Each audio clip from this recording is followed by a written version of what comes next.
Hi, Vineyard. Kathy Smarella here. I'm one of the pastors on staff here at the Vineyard. Welcome to the Wednesday live stream. We've kind of been showing off on Wednesday nights some of the best messages we've heard before. Tonight you're going to hear one from Chasing God. Janice Wood is the speaker. Janice has been a really good friend to us here at Vineyard, and I think you're going to love her message. I think you're going to enjoy it, and I think it'll help you grow in your faith. I want to talk tonight about from quit to finish. From quit to finish. When I was a child growing up, I grew up not in a neighborhood plat or like a housing development. We had it was kind of a country road, and all the houses were kind of scattered along. And so any of the kids that lived up and down the road kind of gathered in each other's yards in the evening, particularly in the summertime when we played games, all kinds of outside games. And maybe some of you know what I'm talking about. Kick the can. There we go. All right, games like that. Weird kinds of capture the flag and tag games that we made up out of our head. One of our favorite games we called Spot. It was very creatively named, Spot. And all it took was a flashlight and a whole bunch of kids. And some poor clown was the spot guy, and everybody else hid from him. Now, it was he was a roaming target, so he could walk. We had a border, this was the in and outs of where we could all go. Everybody had to hide from this character, and then you walked around, and if you spotted somebody with the high-powered flashlight, like the camping flashlights, and if you spotted you had to call your name correctly. So people switch shirts a lot, but you had to call names correctly, and if you called that person's name correctly, they were caught, and they had to follow the spot guy around. Now, it was also up to the spot guy to make sure that they didn't wander off. He had to turn around, And after they'd wander off, obviously, and after you'd caught somebody 3 times, they were it. Okay, simple game. We had this one guy in the neighborhood. His family had moved in, and he was probably the oldest kid in our group, and he was a natural leader. His name was Randy, and he never got caught. He had these short little legs, but man, he was fast, and he could run, and he hated getting caught. And on the very few nights when it was his turn to be spot, be like, "Oh, we caught Randy 3 times." He'd be like, "Oh, I gotta go. I don't know. I got homework. I think it's summertime. I don't know. I gotta go home. I go feed the dog." And he would leave every time. And it was like, doggone it, we were so mad at him because when he quit, the gig was up. He was such a natural leader that once he went home, the whole thing was over, and we knew the game was up. And I hated that part of it. But here's the deal. Hiding is easier than chasing. And he didn't want to do the chasing part. He wanted to do the hiding part. And if he didn't feel like it, and when it's time to chase, then he would just go home. So I want to talk to you about finishing. And by the way, this is just a side note. It doesn't really have anything to do with where I'm going, but it occurred to me that if you are a leader in this place, when leaders quit, it takes on tremendous consequence. Right? It's a deal when anybody throws in the towel and says, "I'm done." But when a leader says, "I'm done," it has far-reaching ramifications, and it did in our silly little childhood game. So we are called to finish whatever it is that God has put in front of us. And tonight I want to talk about fighting that good fight and staying in this thing. Because, folks, quitting is epidemic in our society. Is it not? We start things all the time that we never finish. I'm not sure we even intend to finish them. Hole 30, I don't know. You get to hole 5 and you're like, "I'm out." I don't know what that is. People quit teams that they've signed up for. How many of you as parents have had to keep your kid on a team because he went to 2 practices? And I took a child to soccer practice one time, and we don't know anything about soccer, and he wanted to play. So we went to one practice and came home and he said, "It's an awful lot of running." Yes, it is. Yes, it is. Awful lot. We quit jobs. We quit our educational pursuits. Some of us have started college or whatever, and things got in the way, and we gave up on that. We quit relationships. We quit teams and committees that we're on. We quit churches. We quit a whole lot of things. And quitting may be epidemic in our society, but it's clearly been a problem for all of mankind. All right, sometimes we quit in a huff because we're mad about something. Sometimes we just kind of lose our interest in the commitment that we had signed up for, and we kind of fall off the wagon. And I like to call this drift. Drift. Now, I didn't get to name any of the books of the Bible. No one saw fit to ask me to do that. But if I had been permitted to name any of the books of the Bible, I would have named the book of Hebrews Drift. Because I think it addresses the issue of drift in a really, really important way. So I want you to turn to your neighbor tonight, and as we get started, I want you to say, drift happens. All right, let's start. In Hebrews 12, 1 through 3, we have a natural tendency to drift. Therefore, Hebrews 12, 1 through 3. Therefore, since we are surrounded by such a great cloud of witnesses, let us throw off everything that hinders and the sin that so easily entangles, and let us run with perseverance the race marked out for us. Fixing our eyes on Jesus. We talked about that in the song, right? Fixing our eyes on Jesus. The pioneer and perfecter of our faith. I love King James better here. The author and the finisher of our faith. For the joy set before him, he, meaning Jesus, endured the cross, scorning its shame, and sat down at the right hand of the throne of God. Consider him who endured such opposition from sinners, so that you will not grow weary and lose heart. In these 3 verses, I really think this author, and just go with me, scholars disagree about who wrote the book of Hebrews. The point is nobody really knows, but I think he sounds a lot like Paul. So I'm just going to refer to it that way, and you can argue with your leadership later about that. All right? But I'm going to suggest to you that Paul kind of sums up the issue of quitting in these 3 verses. It sounds like drift to me. Growing weary and losing heart in whatever it is you're doing. It seems that the Hebrews have been losing their edge a little bit. Whoever these people are that he is writing to, whoever this entire group is, seems to have been losing their edge a little bit. And Paul uses the analogy of the games. And the reason I think it sounds like Paul is because we know that Paul uses the analogy of the games in other books and letters that he wrote, including the Corinthians. Right? Now, the games that he's talking about here are not the Olympics. Although they're very close, they're very similar. They're the Isthmian Games, all right? And they were held every 2 years in Corinth. And there was great competition, not unlike the things that we enjoy today in the Summer Olympics, right? They had foot races, they had horse races, they had chariot races. We don't have those, but we probably should.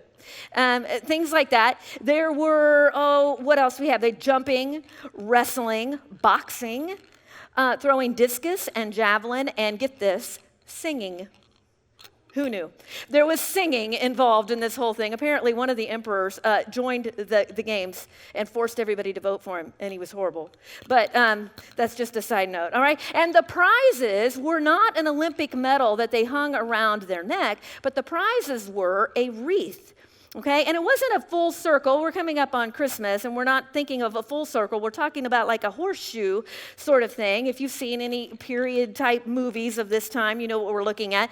And it was made out of celery. And I'm like, wow, that's rough, celery.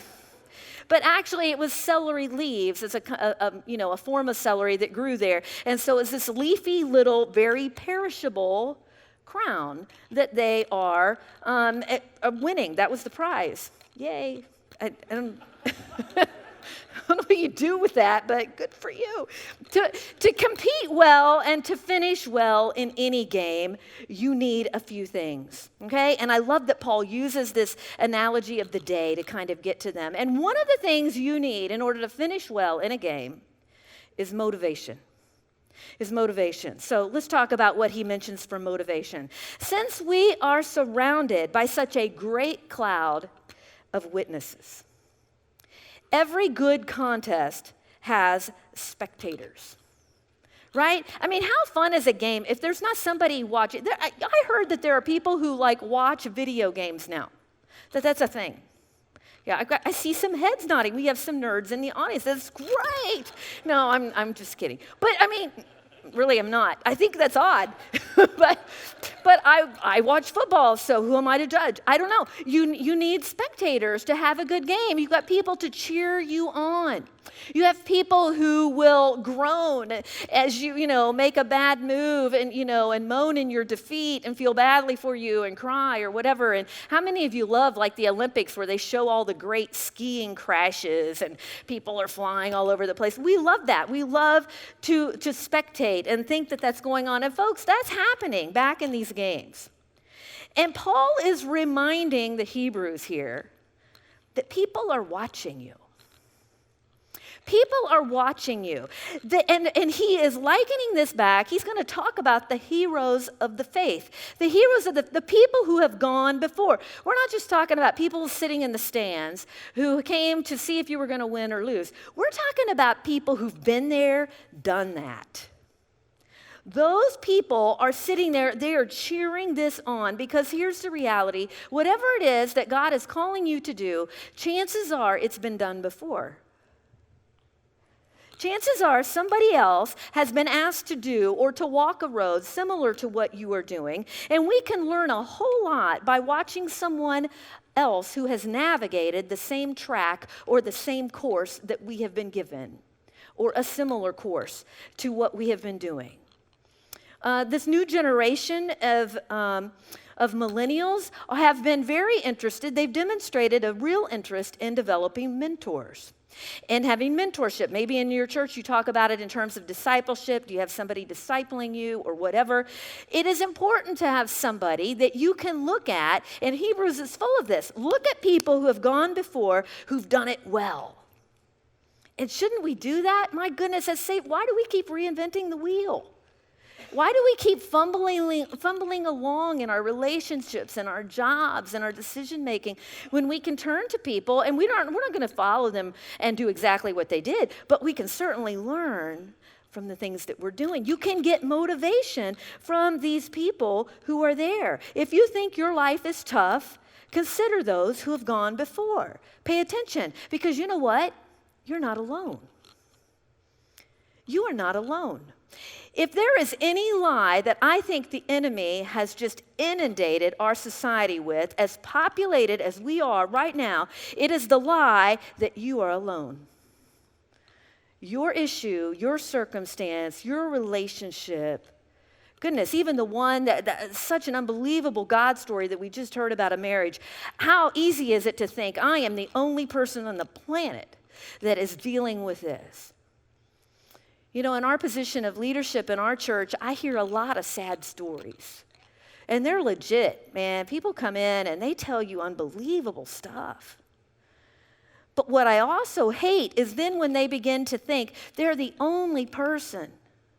And I may know 10 other stories just like that, but out of confidentiality, I can't put them all together in a room and say, dude, there's a lot of you. There's too many of you, unfortunately, you are not a victim that has been through this and nobody else has done this. You cannot sit around and think that you're the only one. Thinking that you are alone is a very dark hole. It is a very dark hole, and the enemy wants to take you down that hole. You are not alone. If you are in here tonight and you feel alone, this place is packed. I can't see an empty seat. Well, there's a couple. I can barely see empty seats in here. You are not alone. Even if you don't know the people next to you, even if your story isn't out there, even if you feel like if anybody knew that story, they wouldn't want to be with you anymore, you are not alone. I hope you get that tonight. You are in a community. You are in a community of winners. You are in a community of finishers. Right? They may not be perfect, but they have vigor. They have tenacity. This group wants to finish well, and we want to stay in step with each other and learn from each other. Someone was praying over me before I came up here tonight, and they said, listen for a vision, and I don't see a whole lot. I'm not the creative in the relationship, as you may have figured out. He's the creative. And so he sees pictures from God, and I'm lucky to get some words. I'm just words. But this time, I sensed that someone was taking my hands as we were praying, and that we were linking arms with each other. And I thought, I think there's something to that. We are a community, and we're going to push together. Now, there's a tension here between running our race and doing it ourselves. I'm going to talk about that more in a minute. But there's also this connection that we have. We follow God alone, but we are in a body because God designed the church for us to be that for each other, that we could run this race together and we can finish that. We are pulling for you. We are in the bleachers for each other. We are cheering for you. So let's run this race well together. So that's the motivation. You've got this motivation of the crowd that is spectating and pulling together with you, as the heroes of old are doing, I believe, in heaven and whatever it is that they can see from there. But Paul is not stupid. He also recognizes that there is discouragement. And he addresses it here. In spite of the motivation around us, to finish well, we must fight discouragement. What does it take to discourage you? What does it take to get you to throw in the towel or to want to throw in the towel? What does the enemy use against you that makes you grow weary and lose heart? Is it someone around you who criticizes what you're doing? Is it someone who has betrayed you and maybe just, derailed every dream you had of family and friends? Is it promises that haven't turned out well? What is it that the enemy uses to reach in there and say, you're not doing a good job? And it makes you just want to quit. And it makes you want to quit. I'm telling you, when you get to heaven and you face Jesus face to face, and he has an opportunity to ask you about how things went down there, are you going to report somebody's name and say, well, it was going really good until Frank did this? I was on track, God. I was doing so great. And then Frank, do you know what he did to me? Are you kidding me? Are you going to give anybody credit for derailing you when you get to glory? There is nobody on this planet who is going to get credit for that. If anybody takes me out, it's going to be Billy Graham himself. Do you know what I'm saying? There is nobody that is going to get credit for taking me off course. Nobody should get that. The enemy wants to use people around us, wants to use people who have done us wrong to take us off course, to create discouragement in us. But we're not going to fall for that. We're going to finish well.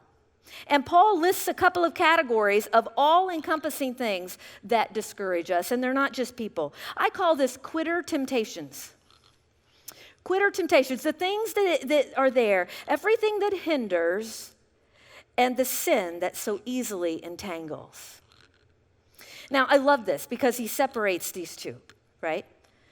He separates the idea of sin and everything that hinders, because I would suggest to you that there are some things that are weighing you down, that are weighing me down, that are tempting me to quit, that aren't even sin. They aren't even sin. They may be good things. They may be my kids. I have great kids, but doggone it, children are distracting. You got any? It's hard. I was talking with someone this morning about planning women's retreat. It wasn't from this church, but we were talking about it, and they've got a lot of young women, and I said, well, I've been on a few, and I said, one of the things you're going to have to address is babies. Can babies come on a women's retreat, an away retreat? And if you say no, that knocks out a few people who have tiny infants who need to have them with them. I said, but here's the problem. Babies can be fussy or they can be cute, and either one is distracting. It is, and they can be a problem. So we've done quite a few women's retreats where it's like, I love you. Come next year. We're not going to be able to do that, right? What does it take to distract you during this time? Everything that hinders. It might be a relationship that is just sucking the joy and energy out of your life. It's sucking the joy and energy out of your life. It may be that you've got things in your life that you simply misprioritized.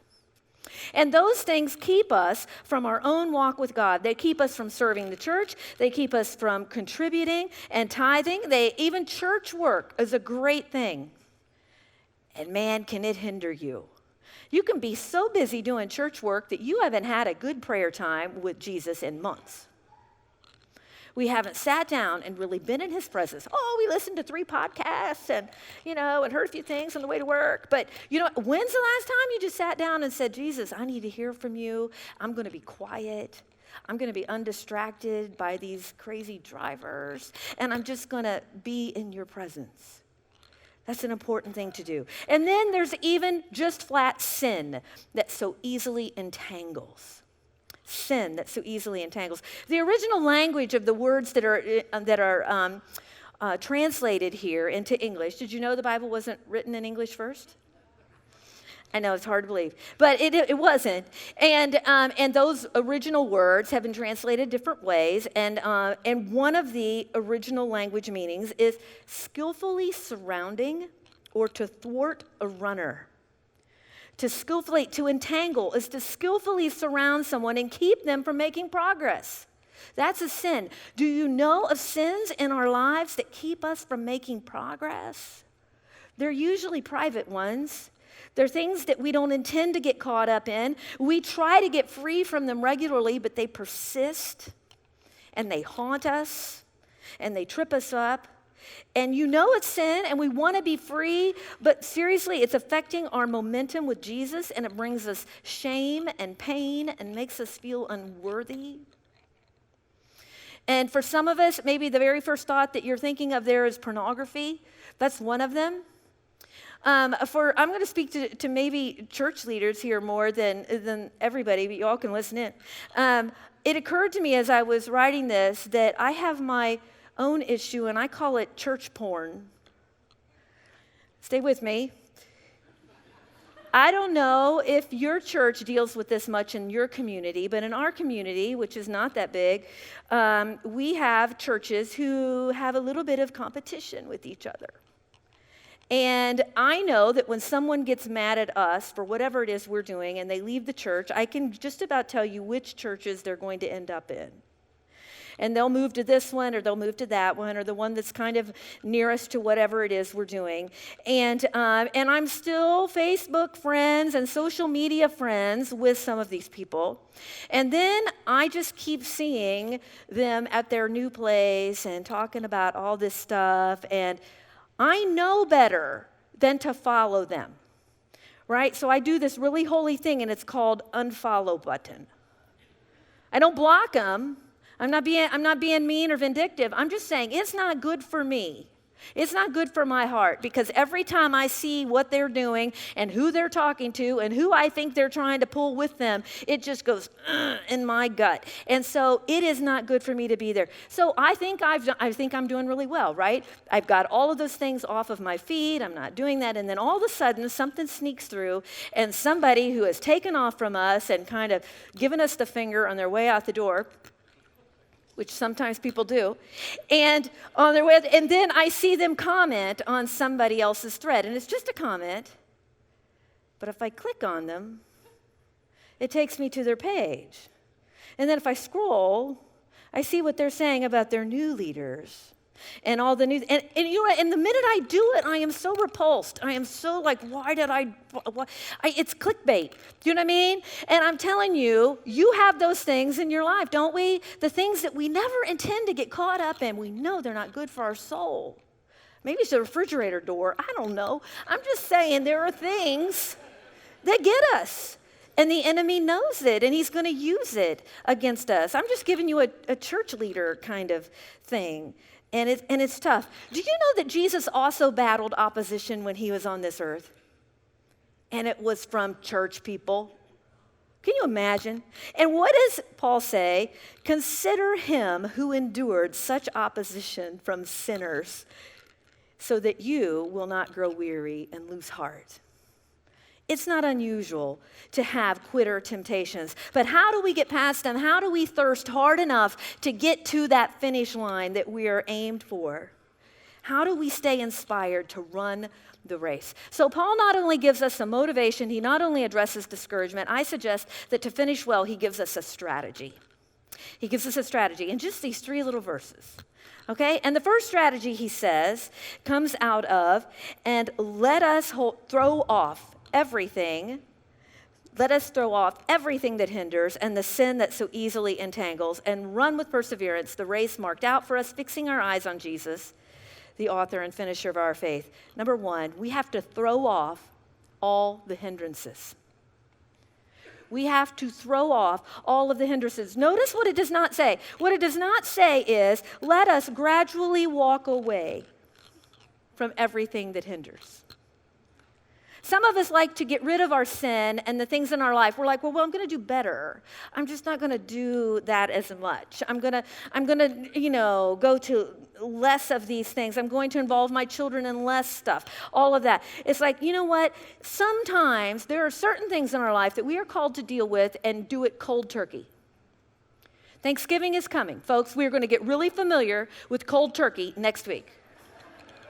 All right? Let that be a reminder when you get there on Friday and you're having cold turkey sandwiches. What is it in your life that God has asked you to give up and walk away from wholesale?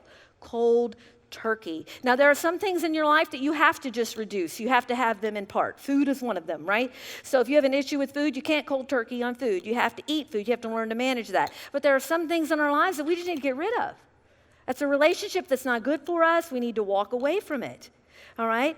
1 Corinthians 9, 24 through 27. Do you not know that in a race all the runners run, but only one gets the prize? This is Paul talking to the Corinthians. Run in such a way as to get the prize. Everyone who competes in the games goes into strict training. They do it to get a crown that will not last, a celery wreath.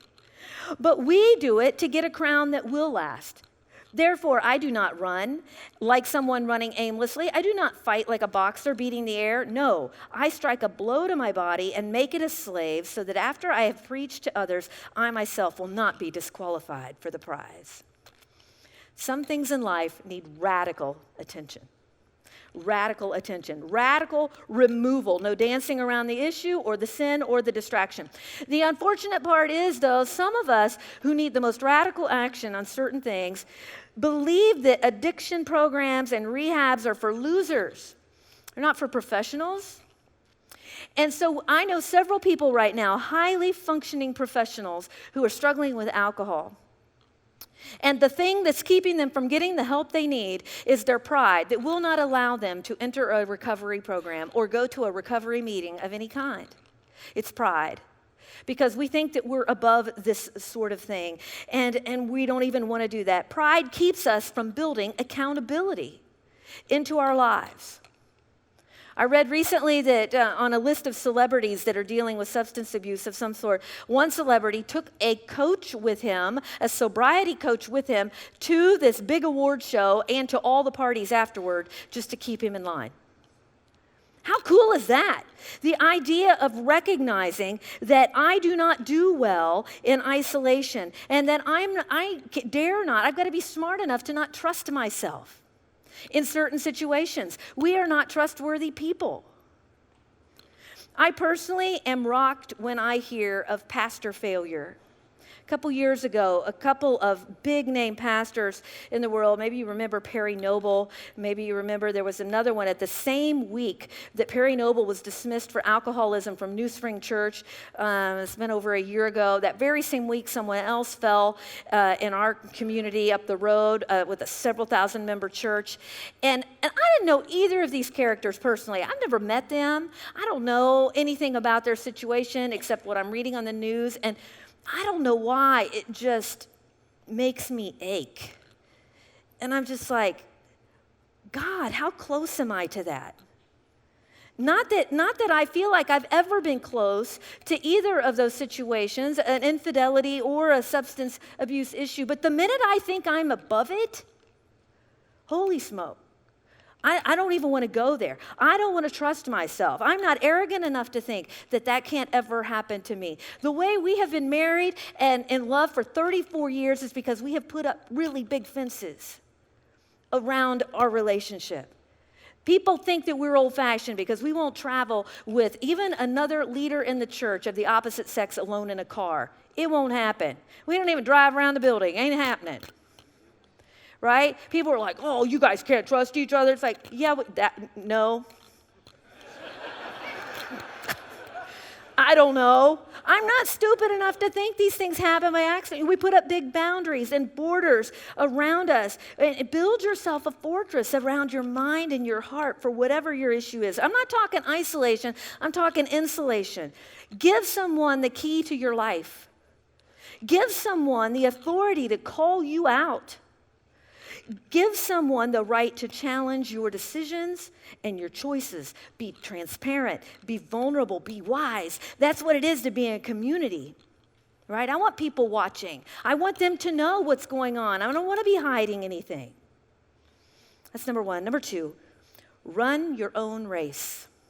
The second aspect of strategy that I believe Paul gives is run your own race, right? He's saying run with perseverance the race marked out for you. Not the race marked out for your neighbor, because their course looks easier than yours. They have the inside track. They're making better time. They're getting what they want in life faster than you. And we envy each other's track, and we kind of want to jump over, and we want to get in on somebody else's race. And I'm telling you, competition is a real thing. We don't run alone. We pace each other, but at the end of the day, we have to complete our own course. We have to complete the race marked out for us, because you know what? We're responsible for our own relationship with Jesus. When I get to heaven, I am not going to be asked by Jesus how great my husband's relationship with him was. That'll be his answer to make. It's not going to be based on that. We're a pretty good team. But you know what? If he goes off the rails tomorrow, and I ain't going with him.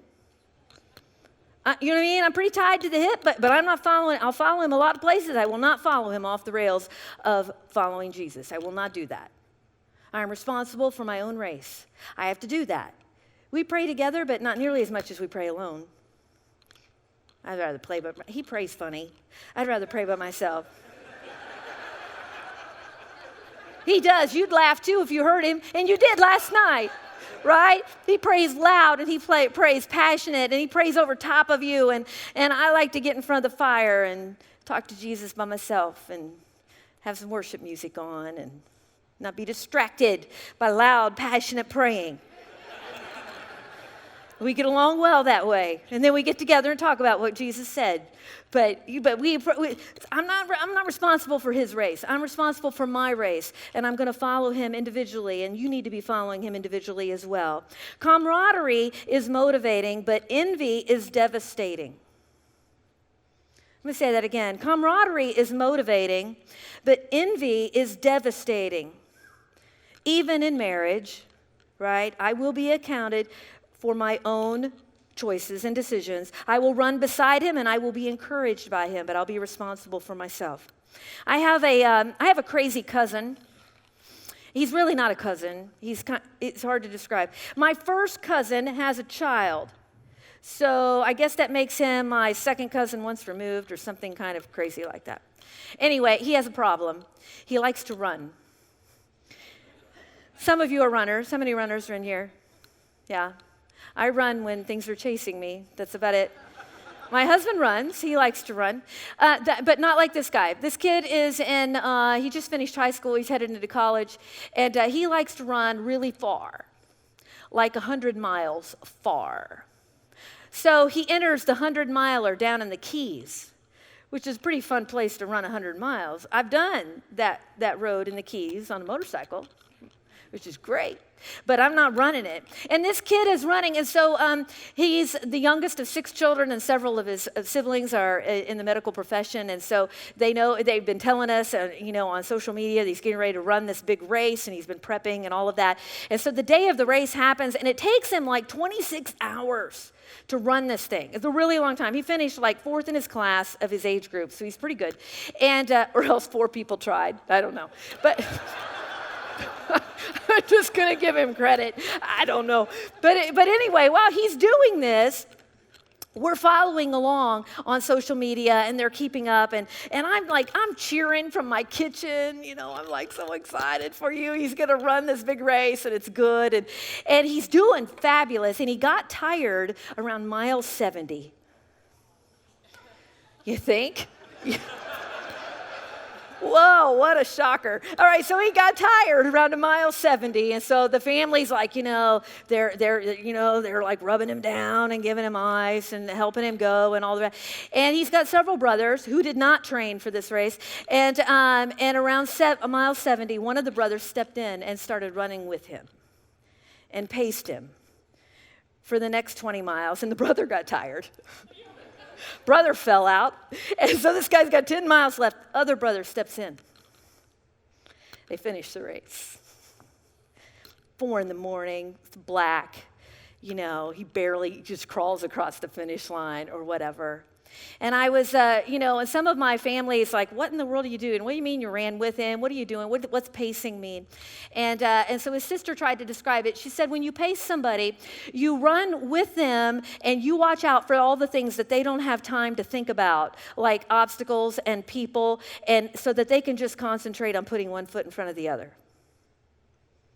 Dude, is that the church or what? Is that the church? There are times in your life where you are in such a position that you feel like you cannot finish this race. You cannot finish it. And you know what? His family and his support system could step in there, but they could not do the whole time. There's no way they could do exactly what he had done, but what they can do is they can run with him. You know what? They can do all the things that you don't have the energy to do while you're in that season. That's what we do when people are grieving. We do their laundry. We bring them food. We do things while they can just put one foot in front of the other and just keep moving. Just keep moving until you can pull this back together. That's what the picture of the church is, that we are going to finish well. So we can cheer each other on, we can pace each other, and we can celebrate each other's achievements. Finally, third aspect of the strategy is we have to focus on Jesus.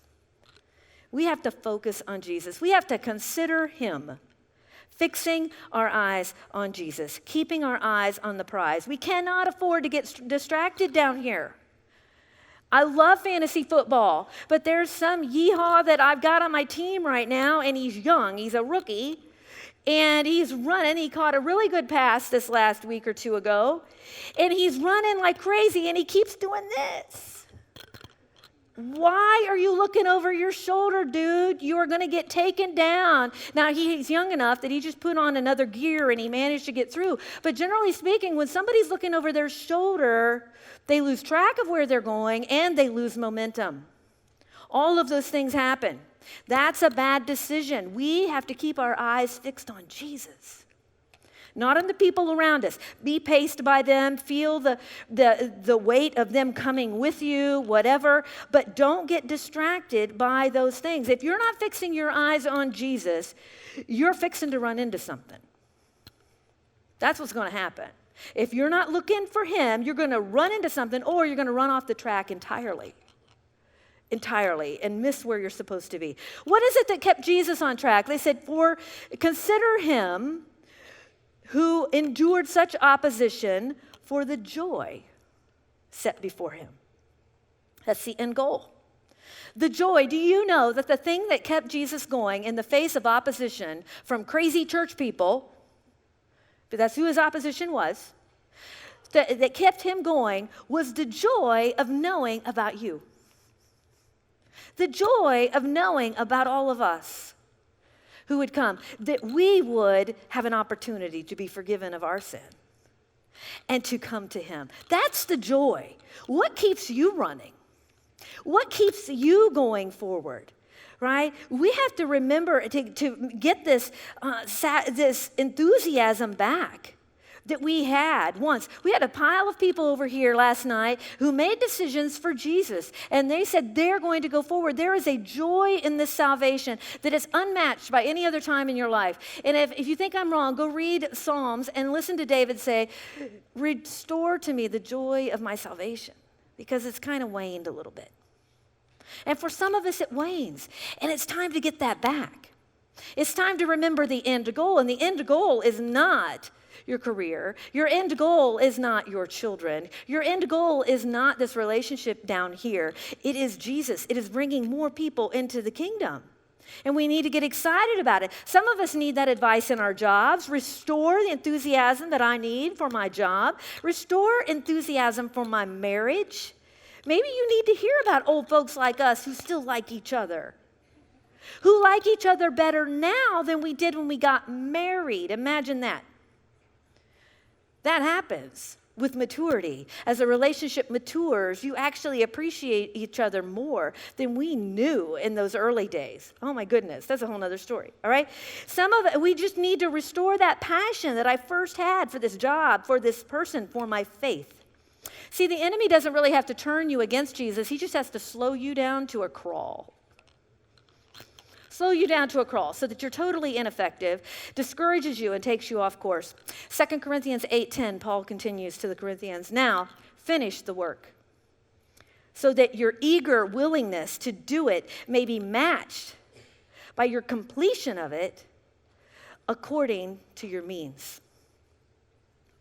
This is no time for quitting. This is a time for finishing. Let's match that enthusiasm that you had, that eager willingness to do it. Match it by actually showing up and doing the job. Sometimes we have people in our church who sign up for stuff. I don't know if this happens here. I'm going to work with the children. I can't come. I'm going to be an usher. Can somebody cover me today? It's like, what do you mean? If you're going to sign up, show up. Right? If you're going to sign up and you have some enthusiasm, put your name down there, then get your tail in gear, show up. Because if you don't show up, somebody else has to do it for you. That's it. That's the case anywhere. Or you're going to lose it. In the case of a relationship, you don't show up in your relationship, you're going to lose it. We have to finish this thing. This is not a time for quitting. I know you guys don't really call this series of meetings that you have revivals, but it's kind of what they are. I studied revivals a long time ago. What I love about revivals is when I was a kid, they were tent revivals, and we called in somebody that nobody had ever heard of that was supposed to be an engaging speaker. Good luck with that. But anyway, you bring these people in, and they're supposed to be more interesting than the home guy. And it was our opportunity to be seeker sensitive, right? We had real altar calls and stuff when we had revivals. We didn't do that every Sunday, but on revival time we did. And so you could get saved during that time. And it was evangelism, really. It was our attempt to present and package the gospel for people who had not yet surrendered to Jesus. But if you really think about the word revival, it means revive something. Revivals were really about waking folk up. Let's wake us up from us getting sleepy, from drifting, just falling into drift. Go home and read Hebrews, and it'll tell you over and over again. Don't neglect. Don't drift away. Restore people. Bring them back in. Revive in me. Restore in me. And that's what I hope we're going to do tonight. And that we're going to finish this race well. Hey, thanks everybody. Thanks for joining us tonight from our past Chasing God message. I hope you really enjoyed it. Stick around tomorrow night at 7 p.m. We're going to have another live stream. Pastor Mark is going to be joined by Jeremiah Wright, who's a family and marriage therapist. They're going to talk about emotional health in trying times, which I think is a great topic for all of us right now. I hope you'll join us, 7 p.m. Thursday night.